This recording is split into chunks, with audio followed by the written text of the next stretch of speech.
Skin problem है और doctor ने बोला है खट्टा मत खाओ, पर क्यों? क्या सिर्फ मिथ है या इसके पीछे रियल साइंस और ऑथेंटिक रेफरेंसेस हैं? नींबू अचार विनेगर का स्किन से क्या कनेक्शन है? आज सिंपल लैंग्वेज में समझते हैं। ऑनेस्टली आंसर ये है कि सिट्रस फूड सब स्किन डिजीज के लिए बैड नहीं होते। ये डिजीज स्पेसिफिक और पेशेंट स्पेसिफिक होते हैं। सिट्रस फूड में vitamin C, antioxidant, skin healing nutrient होते हैं, इसलिए जनरली खट्टा स्किन के लिए गुड माना जाता है। फिर डॉक्टर इसे अवॉइड करने को क्यों कहते हैं? क्योंकि कुछ इन्फ्लेमेटरी स्किन कंडीशंस में सिट्रस या खट्टा इचिंग, रेडनेस, बर्निंग को ट्रिगर कर सकता है, specially in active eczema, atopic dermatitis, urticaria, rosacea, कुछ एक्ने पेशेंट्स में भी।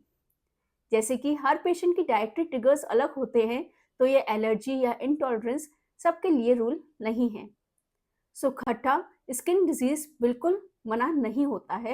एक्टिव फ्लेयर के टाइम कुछ पेशेंट्स में खट्टा प्रॉब्लम बढ़ा सकता है।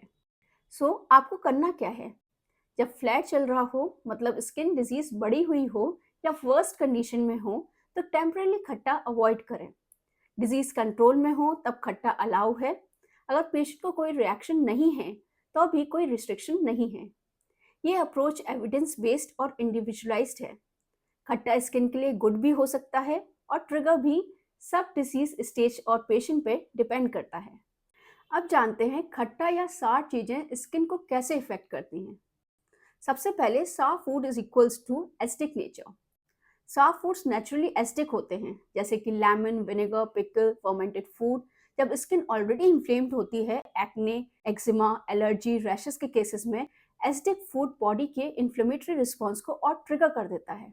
देन इन्फ्लेमेशन और इचिंग बढ़ाता है। खट्टा कुछ लोगों में हिस्टामिन रिलीज इंक्रीज करता है, जिससे होता है redness, itching, burning, skin flare up. इसलिए डॉक्टर्स बोलते हैं एक्टिव स्किन डिसीज में अवॉइड करो।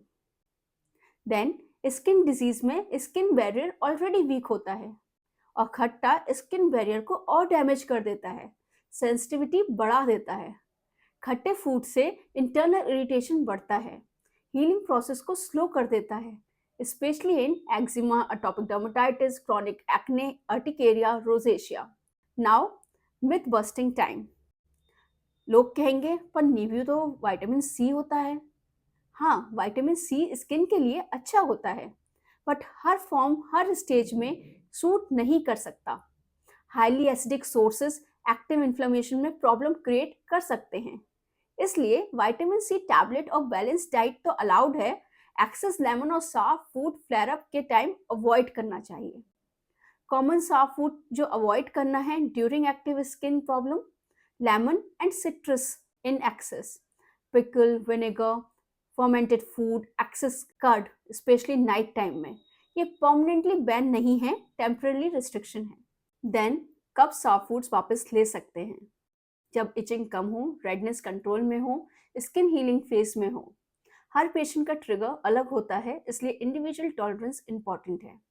सो हम यहाँ सिर्फ स्किन डिजीज को दबाने का ट्रीटमेंट नहीं कर रहे हैं, बल्कि बॉडी को अंदर से बैलेंस कर रहे हैं। होम्योपैथी मेडिसिन रूट कॉज पे काम करती है, इसलिए टाइम के साथ स्किन नेचुरली इम्प्रूव होती है। इस ट्रीटमेंट में आपका रोल भी इम्पॉर्टेंट है। मेडिसिन रेगुलर लेना, ट्रिगर फूड ऑब्जर्व करना, स्किन को टाइम देना हील होने का। होम्योपैथी प्लस सही डाइट का कॉम्बिनेशन बॉडी को ओवर रिएक्ट करने से रोकता है और स्किन को लॉन्ग टर्म स्टेबिलिटी देता है। तो आप टेंशन मत लीजिए, डाइट रिस्ट्रिक्शन परमानेंट नहीं है, हीलिंग के फेस के हिसाब से होता है। आप अपनी मेडिसिन रेगुलर लीजिए, स्किन ठीक होने पर हम डाइट को रिलैक्स कर देंगे। अगर आपको ये वीडियो हेल्पफुल लगा तो लाइक कीजिए, शेयर कीजिए और चैनल को सब्सक्राइब कीजिए।